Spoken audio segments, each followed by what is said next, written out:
Olá, meu nome é Álvaro, sou crítico e editor da revista Pós-Créditos e vim aqui falar sobre a 18ª semana de Renascer. Chegamos ao capítulo 108, né? Então passamos da metade da trama. Se eu não me engano, estão previstos cerca de 190 e poucos capítulos, um pouco menor do que a novela original de 93, que tinha 216 capítulos. E é um momento agora de reconfiguração da distribuição dessas personagens, né? Sobretudo com Tião e Joana indo ao forró, a casa de Jacutinga, agora a casa de Sandra, né? E essa casa agora tem esse momento de máxima ocupação, né? Eliana, Rachid, Tião, Joana estão ali, Sandra, né, ainda está ali, porque Sandra logo se mudará para a casa de Morena e Deocleciano, junto com João Pedro, né? Mas essa casa tem esse valor importante de agregar os desagregados, né, das fazendas. Esses agregados que foram cuspidos dessas fazendas é, e que vão parar nesse lugar de coração de mãe, né? A própria Joana, acho que falou sobre isso no capítulo de anteontem, de sexta-feira. A Sandra, Dona Sandra tem coração de mãe, né? E é um pouco essa casa, esse regime feminino, né? Que vai agregando essas pessoas. Então essa reconfiguração me parece importante agora, e sobretudo porque coloca esses personagens numa coesão maior com a narrativa, né? Tião e Joana eram personagens que sempre estiveram mais à parte dos outros, né? Pouco contracenavam para além é, daquelas relações da fazenda ali, né? Muito com Egídio, do Vladimir Brista, e com a Yolanda, da Camila Morgado. Então agora a gente consegue vê-los mais com Rachid, com Norberto, com a própria Sandra, que tinha tido uma interação menor, né? Então é um momento importante para esses personagens e que retoma, né, aquele trânsito da fazenda até a vila. Me lembro muito, isso acontecia, não me lembro se era tão alongado na original, mas esse trânsito acontecia e reverberava em 93 uma série de cenas que apareciam, né? Na venda do Norberto do Nelson Xavier em 93, era recorrente essa imagem dos retirantes passando, das pessoas deixando a vila e as fazendas por conta da vassoura de bruxa. É, e agora, nessa Renascer, acho que é uma coisa que aparece menos. Aliás, não havia aparecido essa imagem. E é muito curioso isso. Eu defendo que a Renascer de 93, ela, de certa forma, ela antecipa um movimento do cinema de retomada, de reler o sertão como esse lugar auspicioso e acolhedor, que é algo que o cinema de retomada faz, né? Isso não sou eu que estou falando, a Silvia Debs fala sobre isso no livro dela, a Stephanie Denison, que foi minha supervisora, escreve sobre isso, é, mas é muito localizado nessa Renascer de 93. O lugar auspicioso e acolhedor é da porteira para dentro, né? A vila lá era uma vila muito mais abandonada, muito mais inóspita, né? Muito mais dura, de fato, né, do que essa vila de agora. Então aquela Renascer trazia isso, mas na Fazenda do Inocêncio, da porteira para dentro. Aliás, a escola naquela Renascer era dentro da fazenda, né? O que trazia muito aquela ideia de fazenda feudo que o Gilberto Freire falava. E nessa a escola foi para a vila, talvez até por uma questão de cidade cenográfica mesmo, né? De aproveitar aquela cidade cenográfica construída ali, já situar aquela escola ali, porque de fato, para além dessa leitura que eu estou fazendo, acho que não havia muitas questões, muitos sacrifícios narrativos situar essa escola na vila. Então, há essa relação aí, esse momento, essas cenas, esse conjunto de cenas em que Tião e Joana passam e Yolanda os vê. Na original, o jagunço do Inocêncio não tinha tanto peso, então, inclusive, Yolanda pede pro cara parar e eles sobem no caminhão e vão embora. E nessa não, né? Nessa, o jagunço tem um nome, né? Marçal. É, interpretado pelo Oswaldo Mil. E ele olha várias vezes para Yolanda, né, meio que reconhecendo que agora que ela não é mais a esposa, né, a patroa, e isso tem uma ambiguidade enorme, né, faz até com que a gente tema por aquela mulher. E ela manda ele parar, ele para, e ela desce e ela os acompanha. E ela vai, de certa forma, liderar esse bando até a cidade, até a vila. É, e falei sobre isso, tem uma câmera posta na porta, quando abre, que é muito interessante. É uma câmera que pega toda, toda a braveza daquela mulher, toda aquela mulher arretada que, não, para que eu vou descer, tô mandando. Ela abre aquela porta com tudo e aquela câmera capta esse movimento, porque ela tá acoplada na porta e reenquadra Tião e Joana vindo do fundo, né? Então, esse momento é importante. E agora, claro, esse casal está se ressituando ali. No sábado, né, capítulo de ontem, é, tem uma cena de João Pedro, Tião e Diocleciano conversando. E nessa conversa toda feita em planos holandeses ali, mas ao mesmo tempo mantendo o multicâmera, então tem uma coisa curiosa, em vários momentos a cabeça de Tião é uma face meio descolada que parece sair de João Pedro, assim. Então tem essa conversa em que o personagem do Irandir, o Tião, fala que nem para vagabundo ele serve, né? Porque, de novo, esse é outro ponto importante de se ler. Todos os socorros a essa família, com exceção de Rashid e Norberto, que conjugam essa outra masculinidade, mas vem de mulheres, né? Vem de Sandra, vem de Holanda. É, então isso me parece bastante marcante. E João Pedro fala que não tem nada para eles ali e tal. O Tião termina com uma frase que me lembrou muito o livro do Kurt Vonnegut, o Matadouro número 5, que eu tenho um personagem que repete o tempo todo, o narrador repete o tempo todo, coisas da vida, coisas da vida. E o Tião fala, coisas da vida, né? Esse sujeito que parece começar a se resignar e cair nesse lugar de um certo ressentimento. E que, enfim, eu não sei exatamente como é que vai ser o final de Tião nessa trama de agora. E logo depois tem uma outra cena dele com Diocleciano só conversando, em que Norberto aparece no fundo daquele acortinado ali, meio que ouvindo a conversa, e tem uma fala ambígua, porque Norberto ouve a conversa do fundo e nós ouvimos ali do contraponto, né, do outro oposto. E aí o Norberto finge que não tá ali, começa a mexer no fogão, derruba e as pessoas, os dois veem que ele tá ali.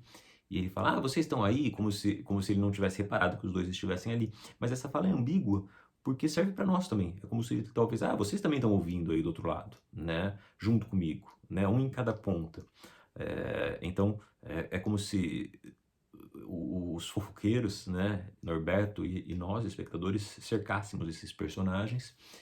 E ali tem uma coisa que me parece muito marcante das novelas do Benedito, aquela cena em que Tião levanta a mão e põe contra o facho de sol que penetra por uma telha, né? E depois ele arruma essa telha. Mas o Benedito tem essa coisa com a mão como um instrumento de trabalho, né? Ele fala sobre trabalhadores manuais e essa cena, essa imagem das mãos são muito recorrentes. Está na abertura dessa novela, né? Essa abertura muito próxima às peles, às mãos, aos braços. Na novela anterior, eu já falei sobre isso, sobre a cena em que Padre Lívio e Padre Santo comparam as mãos, o tamanho, e o Padre Santo fala assim, não há uma igual à outra no mundo. É uma cena muito bonita, o Padre Santo do Jofre Soares e o Padre Lívio do Jackson Costa, em 93. E essa cena me lembrou, esse momento me lembrou essa cena, né? Tião olhando a própria mão sob o sol, né? Esse sol que arde. Aliás, essa é uma outra coisa. A fotografia da novela, de algumas semanas para cá, ela me parece um pouco mais ardida e me parece lembrar um pouco mais a Renascer de 93. Então, tenho achado interessante essa retomada, né? Era algo que aparecia mais esporadicamente no começo da trama. E então essa coisa da mão para mim é muito central nas novelas do Benedito Rui Barbosa. A mão que finca a faca, a mão que enterra a medalha, né? É, a mão em O Rei do Gado, o senador Caxias, antes de morrer, ele chega ali ao assentamento dos sem terras e ele é revelado pela mão. O senador Caxias carregava uma pastinha de trabalho, né? E aí o Benedito, né? Políticos são trabalhadores, né? E a leitura que o Benedito dava, né? Àquele político, né? E aí talvez a brincadeira fosse essa, né? O Benedito falava, talvez falasse, talvez não todos, mas aos que são. Né, o senador Caxias era esse trabalhador que estava o tempo todo com a pasta, e ele surge no assentamento com as mãos ali segurando a pasta, né, que vai ser um objeto muito forte na morte dele. E Regino, quando morre, pega a terra, né, com as mãos e tem um plano detalhe. Enfim, e posso ir a outras tramas, né? Tony, do Reinaldo Gianecchini em Esperança, é um escultor, um trabalhador manual, né, um artista manual. Então, acho importante destacar esse elemento da mão do Tião Galinha, né? Que teve uma cena muito forte essa semana, né? A cena em que ele sai na chuva, desvairado, falei bastante sobre ela, então não vou me estender muito. Era uma cena que existia em 93, era uma cena em que ele alucinava com Joana, e era muito interessante, porque Joana se colocava como uma espécie de entidade no meio das árvores, e os troncos e os galhos, eles iam meio que particionando ela. E ela virava essa coisa luminosa e cada vez mais distante de Tião. Porque aquela trama era uma trama muito calcada na questão do olhar, penso eu. E nessa, não há essa alucinação, há uma coisa muito mais forte nas costas de Tião. O Irandir trabalha muito com as costas desse personagem. E me parece uma cena muito difícil, né? Porque ali tem produção de chuva, de efeitos práticos, né? Noturna, iluminação, e uma iluminação muito específica, né? Que envolve uma série de coisas, e há uma escolha estilística de querer iluminar o corpo de Tião, de Irandir Santos, como se aquilo fosse o cosmos, né? Um conjunto de constelações, né? Com as gotas daquela chuva. E então me parece que é uma conjunção técnica, tecnológica, que envolve uma série de coisas, né? A quantidade de luz naquele set, a escolha da câmera, né? A velocidade, o shutter speed, que a gente fala que, ao que eu entendo, o pouco que eu entendo de fotografia, me parece que tem que ser um shutter alto para não borrar, porque aquelas gotas ficavam muito bem definidas, só que com esse shutter alto eu preciso de mais luz, né, num set que já era difícil, porque a luz era uma noturna, né, e aliás não tem, não sei se era um HMI que usaram, enfim, mas essa luz aparece em alguns momentos no fundo e não há muitas questões com isso, né, assume-se essa luz como se fosse uma luz de rua, talvez, né? E é uma cena muito bonita, né? Essa coisa de usar o corpo do Irandir como tela e depois o encontro dele com a Joana da Alice Carvalho, aquela coisa da silhueta, da água escorrendo, depois a cena interna, né, com o lençol. O lençol é um item importante depois. Em 93 tinha uma cena forte de lençol, mas era envolvendo Joana e Lívio, se eu não me engano. Ela corria entre os lençóis pendurados.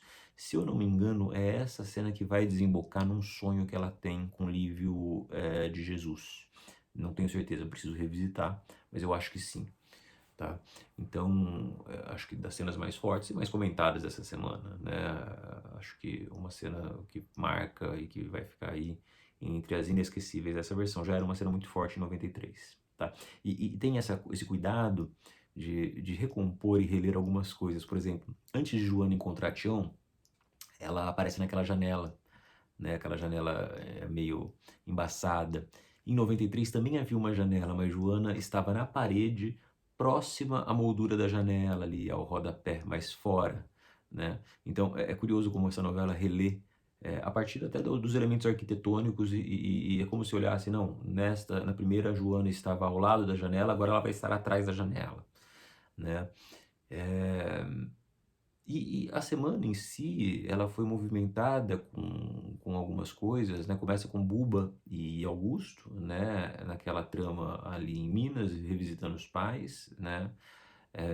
Eu acho que como personagem é uma trama que ajudou um pouco mais Buba do que Augusto, né? Porque Augusto ficou com essa coisa meio chata, né? Desse cara que pressionou, né? É claro que ele queria o bem dela, tudo mais, papapá, mas de boas intenções o inferno tá cheio. Mas é importante, acho que foi uma trama que movimentou a personagem, porque eu acho que são dois personagens que eles meio que ficam no meio do caminho ali na trama original.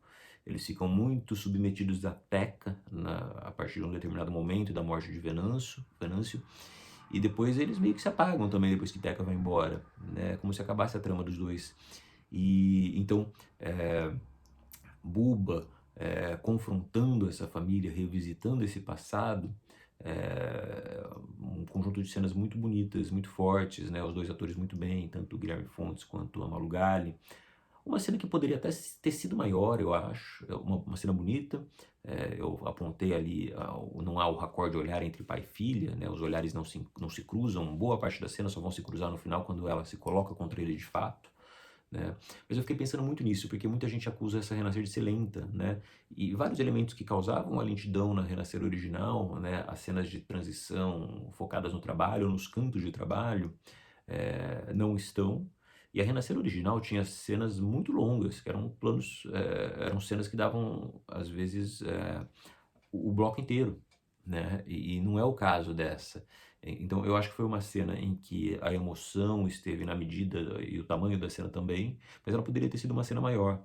E aí eu fico pensando, se as pessoas estão reclamando, né? Eu acho que talvez a trama mudou, mas a gente não pode perder de vista que o público mudou, né? A cognição, a emoção do público é outra, né? E a gente hoje está trabalhando com um público cada vez mais imersos nessa coisa de redes sociais e do que elas produzem, né? Eu vou retomar uma ideia da Maria Rita Kel, que ela vai falar na televisão, e ela usa esse termo, minigozo. Ela vai falar que a televisão produz minigozos, mini catarses o tempo todo. E aí eu fico pensando, se a televisão, naquela época em que a Maria Rita Kel pensa sobre isso, produzia minigozos, mini catarses, o TikTok produz o quê? Né? Mini, micro, né? Porque é uma outra velocidade, uma outra demanda, né? Então, Buba, Teca e Mariana, né? Acho importantíssimo a maneira como foi retrabalhada essa trama, esse episódio que estava em 93, mas não tinha essa nuance dos códigos do horror, como tem aqui, né? Essa brincadeira das velas, do chiaro escuro, ali, né? Esse alto contraste entre luzes e sombras, né? A própria coisa de Teca aparecer possuída, né? Ali, sob algum espírito obsessor, né? E a maneira como Mariana lida com isso, que eu acho que abre brecha para o futuro dessa personagem, né? A Mariana tem uma questão com uma arma no futuro, ou tinha, né? Não sei se vai continuar tendo. E então eu acho um bom episódio, um conjunto de cenas ali muito, escrevi sobre elas, e que destacam um episódio que na original não tinha tanta força, nem na conversa entre Mariana e com João Pedro. Mariana era muito mais resignada, e nessa ela está ali endiabrando ainda os ouvidos de João Pedro, testando ele, né, abrindo mais conflitos internos a esse personagem. E esse reencontro com Teca, que aliás é um movimento dessa personagem de Mariana, né? Ela transita, ela tem encontros muito potentes em que muitas vezes a reposiciona. Então, se Mariana até determinado momento estava ali jogando contra a Teca, ela literalmente faz o caminho. Ela sai de trás de Inocêncio, quando Inocêncio confronta a menina, e vai ficar ao lado de Teca, né? Então, também me parece uma coisa bastante importante a ser destacado esse conjunto de cenas aí. E que também me alerta isso, né? Como a nossa teledramaturgia trabalha pouco com os códigos do horror, né? Com exceção de algumas novelas muito específicas, mas que, por exemplo, Vamp ou O Beijo do Vampiro, mas que não era um horror só, né? Trabalhavam muito com humor. E quando trabalhavam com horror, era um horror infanto-juvenil, né? Então esses códigos acho que foram parar muito mais nas minisséries, né? É, e que acho que é um lugar a ser investido pela telenovela, tá? E por fim, eu queria falar muito rapidamente da composição da Dona Patroa, né? Que não é mais Dona Patroa, é Yolanda agora, né? Comecei falando sobre ela, dei toda uma volta, vou terminar o vídeo falando sobre ela. A Camila Morgado me parece fazer uma composição muito arriscada para essa personagem, né? Porque ela é muito caricatural nessa coisa da religiosidade fervorosa, nesse glória a Deus, mas ela consegue fazer uma coisa que ela arrisca, mas ela não faz, ela evoca um certo tipo de beata que existia nessas tramas regionalistas, mas ela traz uma humanidade para essas personagens. Então eu fiquei lembrando muito das personagens, né, sobretudo da Heloísa Mafalda, em Roque Santeiro, mas outros personagens, a própria Laura Cardoso fez agora no remake de Gabriela, 10, 12 anos atrás, né? E então ela traz essas personagens, mas sem aquela coisa ardilosa, com muito mais humanidade, eu acho. Ao mesmo tempo, ela nunca recai também, como eu disse, naquele lugar em que muitas vezes esse tipo de personagem religiosa cai de uma espécie de vilania ou de uma espécie de amargor. A Elizabeth Savala, acho que fez algumas personagens assim, recentemente, inclusive numa novela das 9. E então ela passa por todos esses lugares, mas ao mesmo tempo ela vai driblando tudo isso. E aí ela constrói essa personagem que é cômica, que às vezes o exagero incomoda, mas ao mesmo tempo parece que dá uma sacudida, né? Parece que fala, olha, existem outras possibilidades de interpretação, e outras camadas, então essa interpretação gritada, né? Mas que não quebra o pacto e o vínculo emocional com a personagem. Então, me parece uma interpretação de equilíbrio na corda bamba, assim mesmo. Poderia dar muito errado. E acho que até agora se deu foi em momentos muito específicos. Eu acho que a personagem é uma personagem querida pelo público e que tem tido muito interesse. Mas é muito diferente da Yolanda original de 93, da Eliane Jardine. Eu acho que é de longe uma das personagens que mais se transformam. E a Camila, além de tudo, ela vai seduzindo, eu acho que o público ela grita, ela exagera, mas ao mesmo tempo ela constrói uma nuance na maneira de falar que é muito sedutora, né? Então, por exemplo, toda vez que ela fala Tião Galinha, Tião Galinha, ela usa o sotaque, ela estende, toda vez eu rio, a maneira como ela pronuncia o nome do Tião, né? O codinome ali que ele adota, né? É, então, acho uma atuação, uma composição das mais arriscadas e acho que eu não tinha destacado até então da maneira que merecia. É, e ela fala que delícia, né? E aí ela deixa essa brecha para essa mulher que tem uma sexualidade, que tem os próprios desejos, né? E que vai descobrir isso. Aliás, importantíssimo, contrasta o tipo de interpretação que a Isabel Teixeira fez, porque elas são personagens irmãs, né? Maria Bruaca e Dona Patroa. Então acho importante que essa personagem não recaia ali no mesmo lugar, numa certa memória, não tente se aproveitar disso, né? Porque seria um outro risco, né? Então acho que dentro dos riscos ela escolheu o que talvez traz um frescor maior e que contrasta aí dentro da própria novela, tá? É isso, semana que vem tem mais. Abraços.